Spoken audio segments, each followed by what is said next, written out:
Hi all once again channel விஜய்க்காக விஜய் எல்லாத்தையும் welcome பண்றேன்.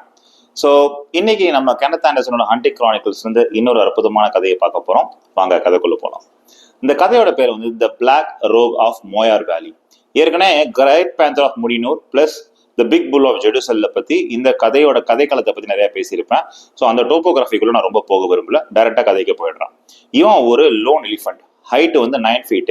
இவன் ரொம்ப யூனிக்கா இருப்பான். காரணம் இவன் தலையில இந்த பாப் ஹேர் ஸ்டைல் சொல்லுவாங்க, யானைக்கு ஃப்ரண்ட்ல முடி வரும்ல, அந்த மாதிரி பாப் ஹேர் ஸ்டைல் உனக்கு அழகா இருந்திருக்கும்.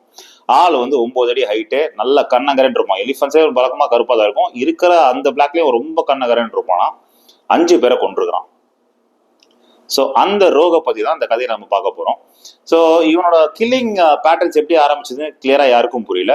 இவங்க சொல்ற தியரி என்னன்னா, ஃபர்ஸ்ட் தியரி 2 புல் எலிஃபன்ட்ஸ் 2 மோதி இருக்கும், அதுல தோத்துருப்போம், அதனால அந்த ஃப்ரஸ்ட்ரேஷன்ஸ் ஹியூமன் மேல காட்டலாம்னு சொல்லிட்டு ஒரு தியரி இருக்கு. இன்னொரு தியரி என்னன்னா, இவன் ஒரு கேட்டல் கிராப் ரைடரா இருந்திருப்பான். ஸோ இந்த கிராப்பை ரைட் பண்ணிட்டு போயிருப்பான். அப்ப யாரோ ஒரு வில்லேஜர் என்ன பண்ணிருப்பான், மசில் ரோட்ல வச்சு அவன் சுட்டிருப்பான். அந்த புல்லட் உள்ள இறங்கி இருக்கும் அவனுக்கு எங்கேயாச்சும். ஸோ இன்ஜுரியில கொஞ்ச நாள் அந்த பக்கம் வராம வேற எங்கேயாச்சும் போயிருப்பான். ஹியூமன்ஸ் மேல அவனுக்கு ஒரு கோபமும் ஒரு பயங்கரமான வெறியும் உண்டாகி இருக்கும். அது இந்த மாதிரி காட்டு சொல்றாங்க. ஸோ கெனத் இந்த 2வது தியரி தான் மேபி கரெக்டா இருக்குங்கிறத எக்ஸ்பிளைன் பண்றாரு. ஸோ இவன் ஒரு 5 பேரை கொண்டிருக்கான். ஃபர்ஸ்ட் இவன் கொண்டது யாருன்னு பாத்தீங்கன்னா, ஒரு புல்லகாட் அட்டாக் பண்ணிருக்கான். அந்த புல்லகாட் அப்படியே டேர்ன் ஆயிருக்கு.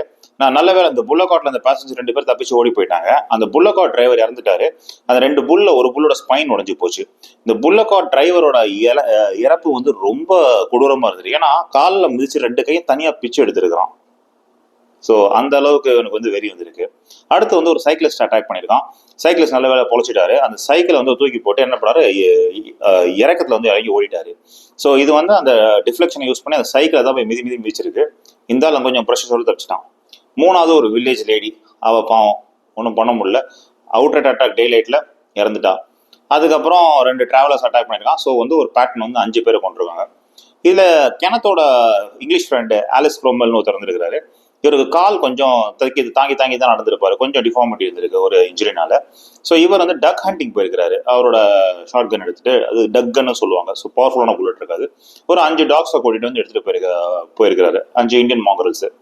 போகும்போது இவங்க ஒரு இடத்துக்கு போகும்போது இவங்களை அட்டாக் பண்ணிருக்கு. நல்ல வேலை என்ன பண்ணிருக்கு பாத்தீங்கன்னா, அந்த 5 டாக்ஸ் இவர்கிட்ட அந்த எலிஃபண்ட் வர விடாம அந்த எலிஃபண்ட் சுத்தி அட்டாக் பண்ணிருக்கு. இந்த பேச்சட்ரமால அந்த பக்கம் இந்த பக்கம் இந்த கான்சென்ட்ரேஷன் டைவர்ட் பாற கேப்ல இவர் இறங்கி கடற்கடன் எஸ்கேப் போயிட்டாரு. அண்ட் வீட்டுக்கு போகும்போது நல்ல வேலை அந்த 5 டாக்ஸும் வீட்டுக்கு பத்திரமா சேர்ந்துருச்சு. எந்த உயிர் சேதமும் இல்லை. ஸோ இந்த காலகட்டத்தில் என்ன பண்ணிருக்காங்க, எலிஃபண்ட்ஸை சொல்றது பேண்ட். ஆக்சுவலி கேம் லைசன்ஸ் இருந்தாலும் எலிஃபண்ட்ஸ் சொல்றது எல்லா ரிசர்வ்ஸ்லையும் இந்தியா ஃபுல்லா பேண்டு.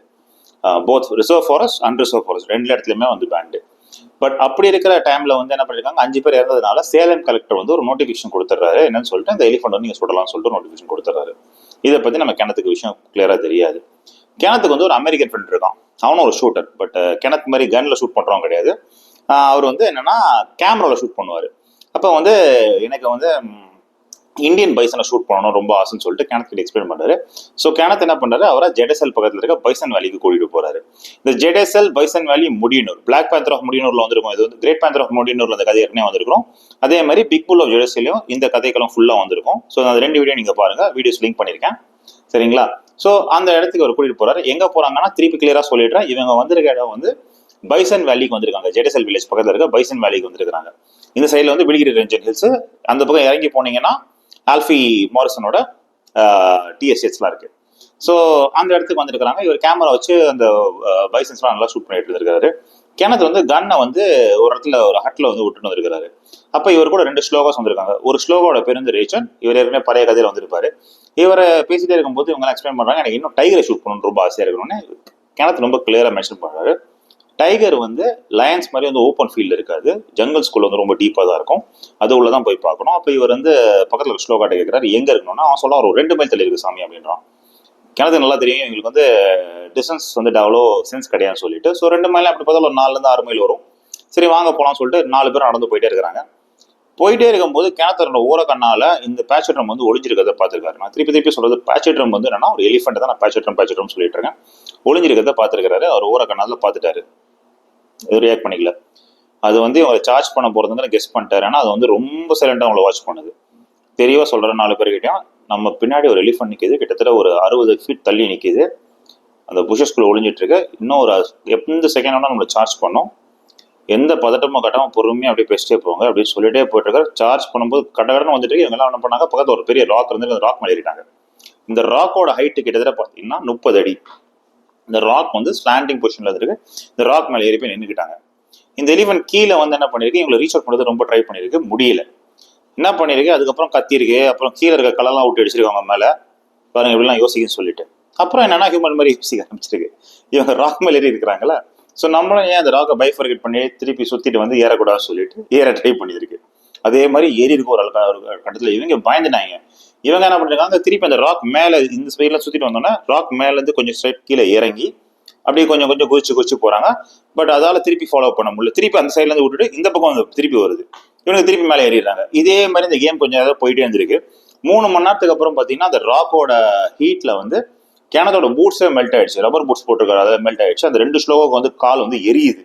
இவனுக்கு அப்படியும் உயிரை கையில் பிடிச்சல உட்காந்துட்டு இருக்காங்க. ஸோ இந்த பக்கம் வந்து இவனுக்கு எல்லாம் கடகடன்னு இறங்குறது, திருப்பி ரீச் பண்ண முடியாது சொல்லிட்டு இந்த சைட்லேருந்து திருப்பி அது வரும். இவங்க எல்லாம் ஒருத்த மேலே ஒருத்த தள்ளி விட்டு மேலே ஏறுறது. இந்த ஜேர்னி வந்து 3 ஹவர் ஓடி இருந்திருக்கு. எவ்வளோ ஃப்ரஸ்ட்ரேட் இருந்திருக்கும், எவ்வளோ பயம் வந்திருக்கும் பாருங்க. லக்கிலி என்ன நினச்சுன்னு தெரியல, அந்த எலிஃபென்ட் வந்து ரொம்ப இந்த டைம் வந்து அது வேஸ்ட் ஆகுதுன்னு நினச்சிட்டு கொஞ்சம் போய் ஒளிஞ்சிக்கிச்சு. ஏன்னா திருப்பி சொல்றாரு, இப்போ நம்ம இறங்கினா வரும் பாருன்னு. இறங்குறாங்க, திருப்பி அதே மாதிரி ஃபாலோ பண்ணிட்டு வருது. திருப்பி ½ அன் அவர் இதே ஸ்ட்ராட்டஜி ஓட்டிட்டு வந்துருக்கு.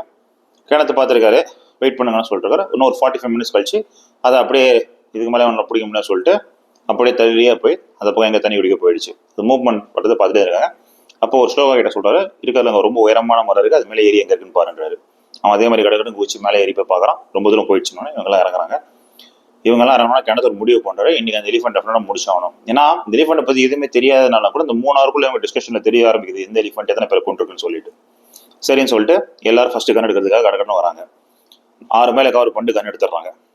அமெரிக்கன் சொல்ற நானும் கூட வரேன்னு கிணத்து சொல்றது, வேண்டாம் நீ வந்து ஹண்டர் கிடையாது, நான் மட்டும் தான் ஹண்டர், இவங்க 2 பேரும் எனக்கு தேவை ட்ராக்கர்ஸ், ஸோ நீ விட்டுட்டு ப்ளீஸ்னோன்னா அவனும் புரிஞ்சுக்கிறான். ஸோ ஓகேன்னு சொல்லிட்டு விட்டுறணும்.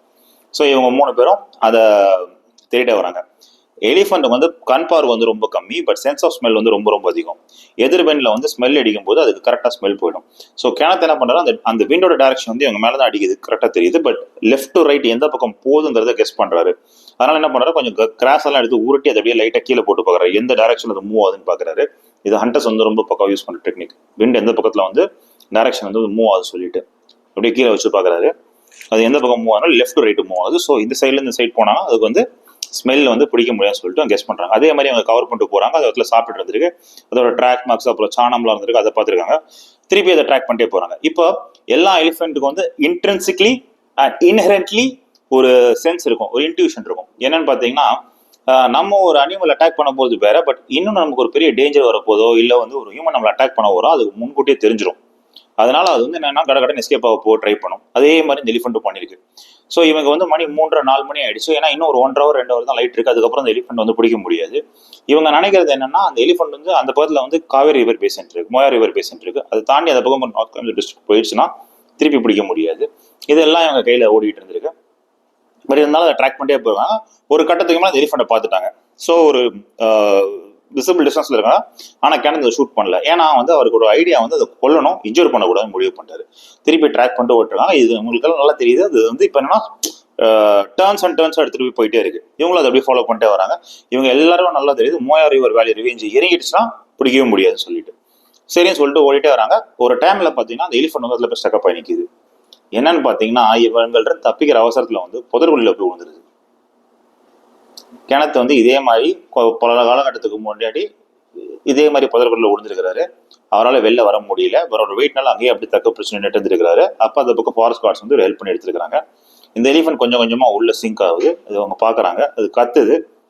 கிணத்தால அது காப்பாற்ற முடியாதுங்கிற விஷயம் அவருக்கும் நல்லா தெரியுது. ஏன்னா இன்னைக்கு இருக்க ஃபெசிலிட்டிஸ் அன்னைக்கு கிடையாது ஃபார் இன்ஃபர்மேஷன். அப்போ அது உயிரோட அப்படி சாகிறது அவர் விரும்பல. ஸோ ஹியூமன்லி அதை கொள்ளலாம்னு முடிவு பண்ணிடுறாரு. அதனால என்ன பண்றாரு, யூத்தனைஸ் பண்றாரு. அது எப்படின்னா, எலிஃபென்டோட காதுக்கு பின்னாடி ஒரு சாஃப்ட் ஸ்பாட் இருக்கும். இந்த இடத்துல புல்லட் இறங்கினா மட்டும்தான் அதை வந்து கொல்லுவாங்க. ஸோ வந்து அவர் கிட்ட போய் அந்த இடத்த எய்ம் பண்ணி கரெக்டாக சுட்டுறாரு. அவ்வளோதான், அது கத்துறது நின்றுச்சு. ஸோ கிணத்துல என்ன நினைக்கிறாரு, பக்கத்தில் வரவங்கலாம் சொல்றாங்க, நாளைக்கு நம்ம காலில் வந்து இருக்கிற ஆளை வச்சு என்ன கிடைக்க முடியுமோ அது தங்கத்தை தான் எடுத்துட்டு போயிடலாம், இல்லை இன்ஃபார்ம் பண்ணலாம் அப்படின்னு சொல்கிறாரு. ஐம் சாரி, அது தந்தத்தை எடுத்துகிட்டு போகிறத சொல்லலை, I'm very sorry about it. So நாளைக்கு காலையில் வந்து பார்க்கலாம் அது என்ன ஆகுதுன்னு சொல்லிட்டு போயிடுறாங்க. இறந்துருச்சு. காலையில் வந்து பார்க்குறாங்க அந்த இடத்துல அந்த எலிஃபெண்ட்றதுக்கான ட்ரேஸே கிடையாது. ஏன்னா அந்த ஃபுல் புதருக்குள்ள அந்த எலிஃபெண்ட் உள்ளே இறங்கி மொத்தமாக போயிடுச்சு. ஒரு நான் ஸ்போர்ட் இவெண்ட், பட் அகைன் அந்த மாதிரி தான் அதோட லைஃப் வந்து முடிஞ்சிருக்கு. கொஞ்சம் சோகமாக தான் இருந்திருக்கு எனக்கு. ஓகே, அகைன் இந்த கதை உங்களுக்கு பிடிச்சிருக்குன்னு நினைக்கிறேன். ஒன்ஸ் அகைன் இந்த கதை உங்களுக்கு பிடிச்சிருந்துச்சுன்னா என்னோட சேனலுக்கு லைக் பண்ணுங்கள், சப்ஸ்கிரைப் பண்ணுங்கள், கமெண்ட் பண்ணுங்கள். அதை விட முக்கியமாக உங்கள் ஃப்ரெண்ட்ஸ்க்கு ஷேர் பண்ணுங்கள். Once again channel Vijay. Have a great day. Bye.